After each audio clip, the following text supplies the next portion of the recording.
Assalamualaikum warahmatullahi wabarakatuh. Selamat pagi, Baraya Perangan TV. Kembali lagi bersama saya Rosmayanti di program Ulas Berita pagi hari ini. Seperti biasa, kami akan menyampaikan informasi yang menarik seputar wilayah Priangan Timur, dan tentunya di sini saya tidak sendiri ya, Baraya. Di sini saya sudah ditemani oleh rekan saya, ada Teh Rifda. Teh Rifda, gimana kabarnya, sehat? Alhamdulillah sehat. Terus mau gimana kabarnya? Alhamdulillah sehat juga, Teh Rifda. Dan gimana nih kabar Baraya Priangan TV sekalian ya? Iya. Mudah-mudahan dimanapun berada selalu diberikan kesehatan ya, supaya bisa terus menikmati layanan informasi yang kami berikan.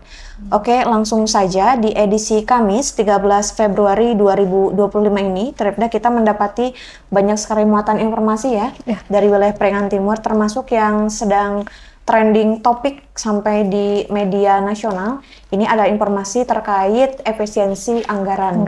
Nah, saya bacakan informasinya dan tanpa berlama-lama, di sini ada informasi dari Pemkab Kabupaten Tasik ya. Demi efisiensi anggaran, Pemkab Tasik pangkas anggaran hingga 80 miliar katanya. Saya bacakan. Terbitnya instruksi Presiden nomor 1 tahun 2025 terkait efisiensi anggaran membuat pemerintah Kabupaten Tasikmalaya terpaksa harus memangkas anggaran sebesar 80 miliar dari total anggaran yang ada. Hal ini katanya tentunya sangat memberatkan dan diprediksi bakal berimbas pada pembangunan di daerah serta pada pelayanan kepada masyarakat. Asda 2 Bidang Perekonomian Kesekretariatan Daerah Kabupaten Tasikmalaya, Fuad Abdul Aziz, beliau juga menyampaikan katanya kondisi keuangan pemerintah daerah saat ini sangat minim akibat adanya impres tersebut.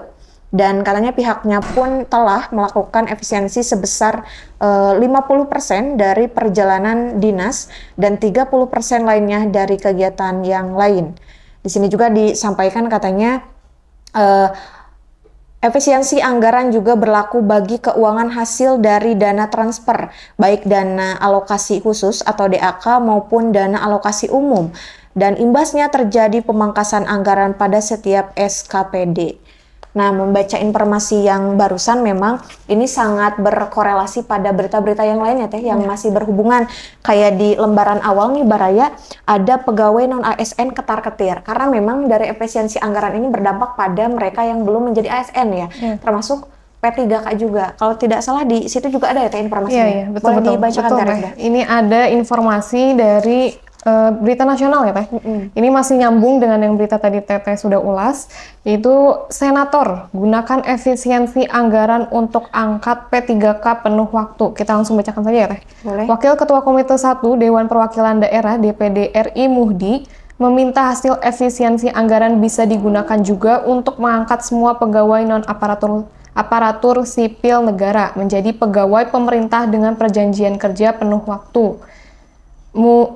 Muhdi mengatakan bahwa kami mengapresiasi langkah pemerintah untuk melakukan efisiensi anggaran pada kementerian, lembaga, dan pemerintah daerah. Menurut dia, efisiensi anggaran tersebut sangat besar, yakni mencapai 306,69 triliun, terdiri atas anggaran kementerian atau lembaga 256,1 triliun dan transfer ke daerah 50,59 triliun. Namun ia memberikan catatan bahwa hasil efisiensi anggaran tersebut hendaknya tidak hanya digunakan untuk program makan bergizi gratis, swasembada pangan, energi, dan perbaikan sektor kesehatan saja.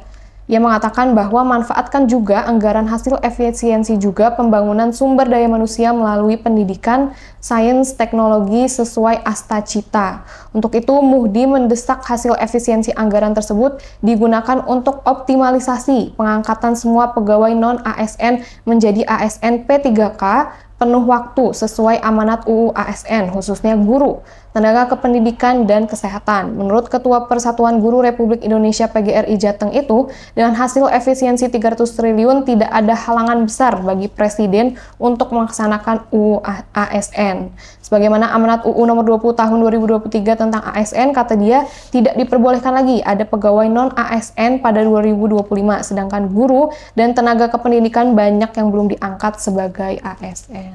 Yang membaca berita ini memang betul ya Teh. Betul. Dengan adanya efisiensi anggaran ini berpengaruh ke berbagai sektor ya Teh. Betul. Nah makanya di sini Pak Muhdi ini menekankan tidak hanya untuk program makan bergizi gratis, tapi juga kepada tenaga pendidikan seperti guru yang belum diangkat menjadi ASN. Iya.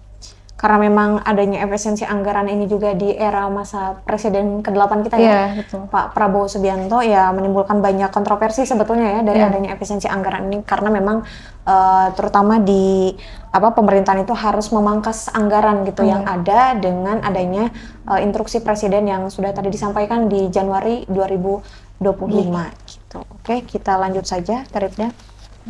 Kita beralih ke informasi di wilayah Garut, Sumedang. Di sini saya menemukan informasi di kesehatan ya, Baraya. Bagi warga yang tak memiliki akses aplikasi, katanya, dukung PKG Dinas Kesehatan Garut siapkan layanan manual. Saya bacakan informasinya. Dinas Kesehatan atau Dinkes Kabupaten Garut memastikan program pemeriksaan kesehatan gratis dari pemerintah pusat dapat diakses oleh semua kalangan. Hal ini termasuk untuk masyarakat yang tidak memiliki telepon seluler untuk mengunduh aplikasi Satu Sehat Mobile, katanya. Sehingga Dinkes Garut menyediakan layanan pencatatan manual sebagai alternatif. Di sini juga disampaikan, kalaupun katanya belum ada masyarakat yang tidak memiliki fasilitas HP atau handphone, akses terhadap HP-nya tidak ada, itu memang ada pencatatan secara manual dan sudah disediakan. Dan di sini pun katanya disampaikan, program pemeriksaan kesehatan gratis ini juga merupakan inisiatif pemerintah pusat untuk mendukung terciptanya masyarakat yang lebih sehat. Program ini diberikan secara khusus kepada masyarakat yang berulang tahun, namun akses utama layanan ini mengharuskan masyarakat untuk mengunduh aplikasi Satu Sehat. Dan Dinkes Garut juga katanya telah memulai program ini pada Januari ya 2025. Nah, membaca informasi ini memang sebetulnya menjadi informasi yang cukup menggembirakan ya Teh, karena ada pelayanan kesehatan gratis. Cuman yang menjadi kendala ini masih pada mereka masyarakat yang belum punya gadget ya Teh. Iya, betul. Sehingga karena tadi kan ada keharusan untuk bisa mendownload satu aplikasi yang sudah disediakan. Tapi ketika ada masyarakat yang belum ada, meskipun misalkan pada dasarnya Dinkes dari Garut ini bisa melakukan pencatatan manual, tapi tetap akan menjadi kendala ya Teh ya? Ya, apalagi khususnya lansia ya Teh. Betul, apalagi lansia yang bisa dikatakan kaum rentan gitu ya Teh. Betul. Ya mudah-mudahan kedepannya dengan adanya program inisiatif dari pusat ini bisa menjadi salah satu alternatif ya Teh untuk masyarakat yang terkendala dalam finansial, apalagi kalau berbicara kesehatan itu prioritas ya Teh, apalagi untuk kaum rentan. Oke, lanjut Tarifda. Oke, kita lanjut ke berita selanjutnya yang akan kita ulas, itu datang dari wilayah Kabupaten Tasikmalaya, yang mana puluhan rumah di Cineam retak dampak dari pergerakan tanah. Hujan deras yang mengguyur Kabupaten Tasikmalaya dalam beberapa hari terakhir ini telah menyebabkan bencana pergerakan tanah di Dusun Margamulya, Desa Cikondang, Kecamatan Cineam. Akibatnya sebanyak 23 rumah warga mengalami retak-retak, bahkan 2 keluarga kini terpaksa harus mengungsi karena khawatir rumah yang mereka tempati bakal ambruk terbawa pergerakan tanah. Kepala Bidang Pencegahan dan Kesiapsiagaan Badan Penanggulangan Bencana Daerah BPBD Kabupaten Tasikmalaya, Abdul Aziz Riswandi, mengatakan bahwa pihaknya telah menerima laporan adanya 23 rumah yang terdampak pergerakan tanah di dusun tersebut. Intensitas hujan tinggi di berbagai daerah menyebabkan pergerakan tanah dan kejadian tersebut terjadi di Desa Cikondang. Abdul Aziz menambahkan bahwa 2 keluarga terpaksa harus mengungsi ke rumah saudaranya karena kondisi rumah mereka yang sudah sangat berbahaya, di mana rumah mereka mengalami keretakan dengan kedalaman pergeseran tanah mencapai 2 meter dengan lebar 15 cm. Hal ini tentu sangat membahayakan. Untuk mengetahui penyebab pasti dan potensi ancaman pergerakan tanah di wilayah tersebut, BPBD Kabupaten Tasikmalaya sudah berkirim surat ke Pusat Vulkanologi dan Mitigasi Bencana Geologi supaya melakukan pengecekan lokasi atas bencana pergerakan tanah berada di Dusun Margamulya, Desa Cikondang, Kecamatan Cineam. Ya. Lagi-lagi ini berita musibah ya Teh. Dan ini dengan ada berita ini menjadi memberikan kewaspadaan ya Teh, kewaspadaan untuk para masyarakat khususnya Baraya yang tinggal di Kabupaten Tasikmalaya. Seperti kita ketahui bahwa cuaca hari ini itu memang ekstrim ya Teh, ekstrim banget. Nah, jadi dengan adanya peringatan gitu ya dari BPBD ini dan kunjungan dari BNPB ini mampu menangani kerusakan-kerusakan yang dialami oleh masyarakat yang tertimpa oleh akibat hujan deras ini atau bencana alam ya Teh? Iya. Oke. Oke, terlebih kita lanjut ya. Ya, mulai. Di sini ada berita di wilayah Kota Tasikmalaya dari Pak Gubernur Jawa Barat ya, dari Pak Deddy Mulyadi. KDM pun bersedia tanggung kehidupan Munir selama 6 bulan. Deddy Mulyadi tanggung biaya pengobatan korban geng motor katanya. Lagi-lagi ya Teh ya? Iya, geng motor lagi. Oke, kita bacakan informasinya. Di tengah kebingungan yang dialami Munir, berusia 65 tahun, korban kekerasan geng motor asal Kampung Nagarsari, Kelurahan Taman Jaya, Kecamatan Taman Sari, Kota Tasikmalaya, sejak Selasa malam berubah sumringah katanya. Mengapa demikian? Saya bacakan. Sebab Gubernur Jawa Barat terpilih Haji Deddy Mulyadi yang tahu nasib nahas Munir dari pemberitaan media massa menelpon dan mendelegasikan Haji Mumu untuk membayar sisa tunggakan biaya pengobatan ke RSUD yang mencapai 8 juta rupiah katanya. Nah, selain membayar tunggakan ke RSUD, Deddy juga mengaku katanya sebagai juragan padi itu pun akan membiayai kebutuhan hidup keluarga Munir sebesar 2 juta per bulan selama 6 bulan. Dan mendengar kesanggupan Kang Deddy Mulyadi, Munir langsung sujud syukur dan menghaturkan terima kasih. Disampaikan juga pembiayaan selama 6 bulan itu diberikan karena prediksi kesembuhan jari telunjuk Munir yang harus dioperasi, pemasangan pen dan diprediksi bisa bergerak maksimal selama 6 bulan ke depan. Dan di sini juga disampaikan setelah itu katanya ia hanya bisa bersujud syukur dan menghaturkan terima kasih. Dan sebelumnya juga diberitakan bahwa buruh tani dan pedagang kacang dan jagung rebus itu harus membayar sisa biaya pengobatan ke RSUD.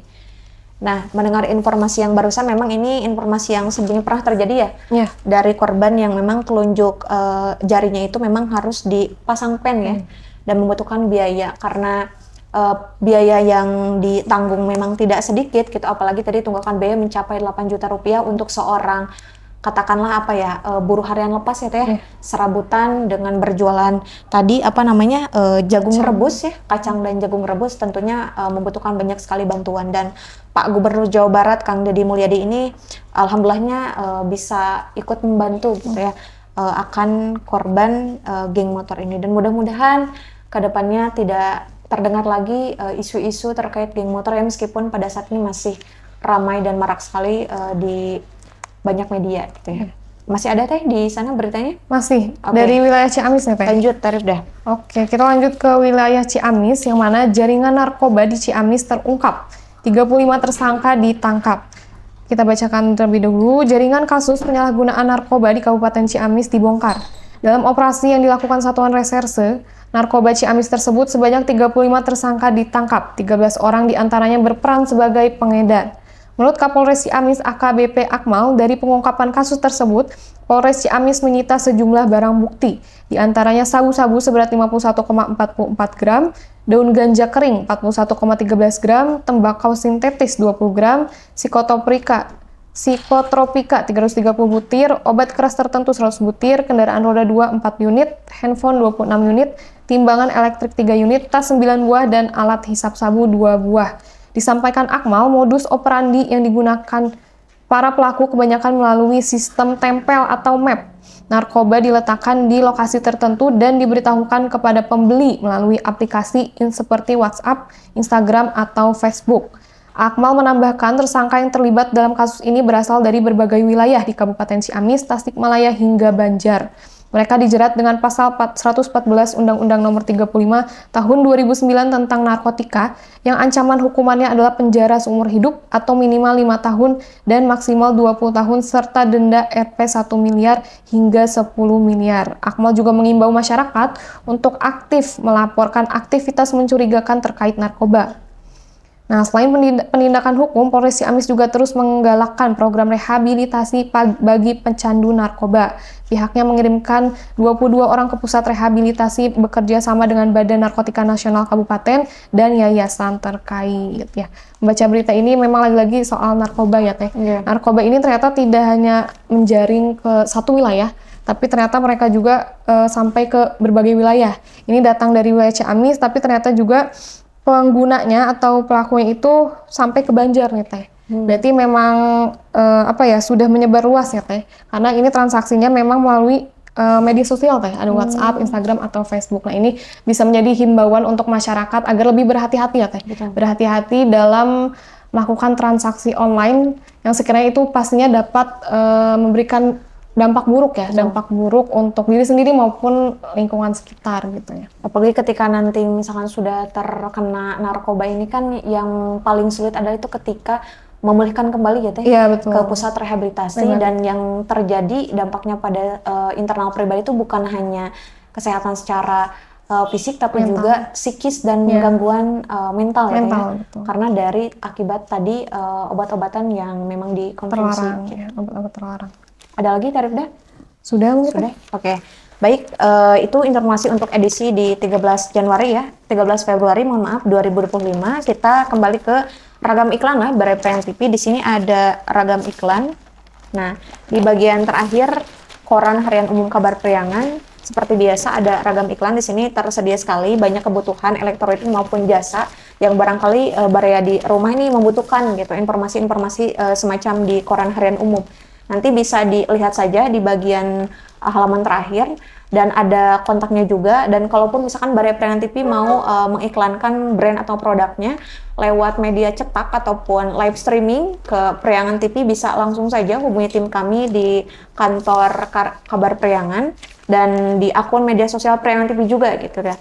Jadi bisa dengan mudah mengakses informasi. Kemudian untuk beberapa informasi lainnya, Baraya Priangan TV bisa menyaksikan di media ataupun portal kabar Priangan dan media sosial Priangan TV seperti YouTube, supaya tidak ketinggalan informasi yang menarik, termasuk kejelasan informasi lainnya ya Teh. Iya, betul. Bisa langsung dilihat di platform media sosial kami. Mungkin itu saja yang bisa disampaikan. Mohon maaf apabila banyak kesalahan. Nun wal qalami wa mayasturun. Saya pamit undur diri dan rekan saya Rifda Zudia. wassalamualaikum warahmatullahi wabarakatuh.